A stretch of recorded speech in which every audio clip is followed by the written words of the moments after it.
이번 이야기는 실화사연 지리산 용석구.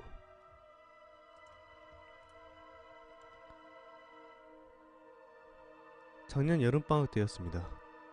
저는 친구들과 함께 지리산 자락에 있는 용석골이라는 곳에 놀러갔습니다. 그런데 그 지방에 사는 사람이 그러더군요.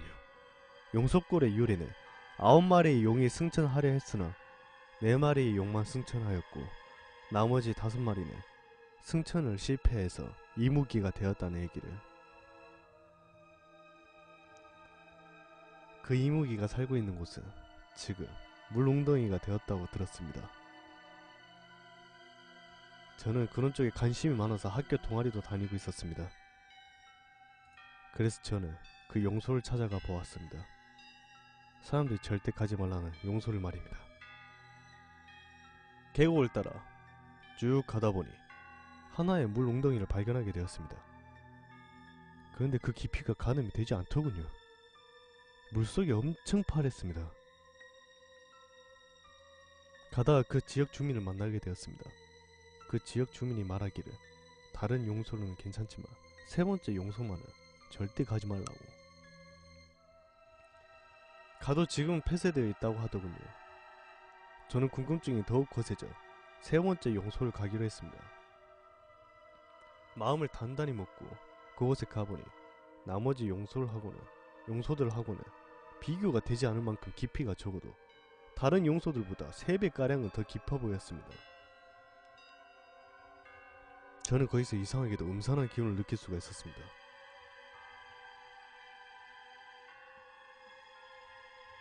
참고로 저희 어머니는 지금 신을 모시는 사람, 즉 무당이었기 때문에 딸인 저 역시 저의 의사와는 달리 그런 능력을 조금은 가지고 있었기에 음산하고 어두운 기운을 느낄 수가 있었습니다.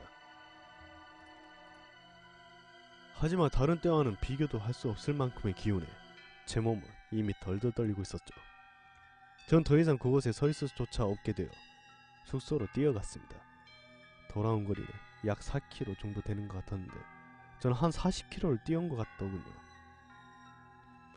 다행히 저의 몸은 떨림이 사라지고 숙소에는 무사히 돌아올 수가 있었습니다. 친구들에게 그 이야기를 해주었더니 자기들도 한번 가보고 싶다고 하더군요. 그래서 전 제가 겪은 일에도 해서 친구들을 말렸습니다. 사람들의 호기심이라 끝이 없기에 전 제 입에서 나온 말을 도로 주워 담고 그러고 싶은 심정이었습니다. 어르고 달래도 겁을 줘보았지만 제 친구들은 까딱도 하지 않았습니다. 하는 수 없이 제 친구들을 그곳에 데려다 주기로 약속을 하고 말았습니다. 어차피 그날은 밤이 깊어서 그 다음날 아침에 떠나기로 했습니다. 다음날 아침이었습니다.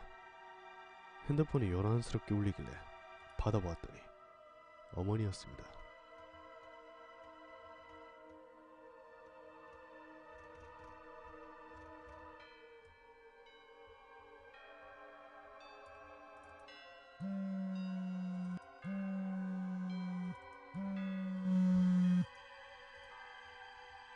전화기 반대편에서 들려오는 어머니의 음성은 상당히 긴장되어 있었습니다. 그리고 어머니께서 하시는 말씀은 제게 적지 않은 충격을 주셨습니다. 오늘은 물가에 절대로 가지 말라고. 어머니께서 왜 그러시는지 이미 전 알고 있었지만 혹시나 하는 마음에 제가 왜 그러시냐고 여쭤보았습니다. 어머니께서는 제가 이상한 기분을 느낀 그날 초저녁에 꿈을 하나 꾸셨는데 그 꿈인지 제가 뱀꼬리에 발목이 잡혀 어디론가 끌려가는데 들어가는 곳이 온통 파란색이었다고. 꿈에서 깨고 보니 그 파란 곳이 물속 같다고. 오늘은 부탁이니 제발 물가에는 절대로 무슨 일이 생겨도 가지 말라는 걸 그런 말씀을 하시는 겁니다. 그 말을 들은 저는 왠지 꺼림직해서 안 가기로 마음을 고쳐먹었습니다.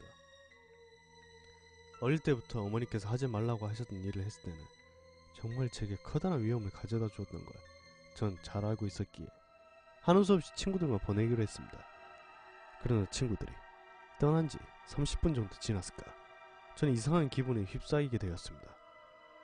너무도 불안한 또는 어디서 오는지 모를 심한 공포가. 생각이 거기까지 미치자 저 핸드폰으로 친구들에게 전화를 해보았지만 아니나 다를까 친구들은 하나같이 전화를 받지 않았습니다. 고객께서 전화를 받을 수 없어 삐 소리 이후 음성 사서함으로 연결됩니다.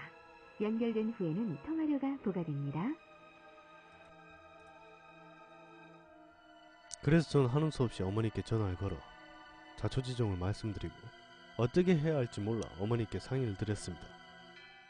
그러자 어머니가 지푸라기와 하얀 백지를 준비하라고 하시길래 준비를 하고 그 다음에 어떻게 해야 하는지 여쭤보았더니 중지를 바늘로 찔러 하얀 백지 위에 귀인 천하상지라고 쓰라고 하시더군요.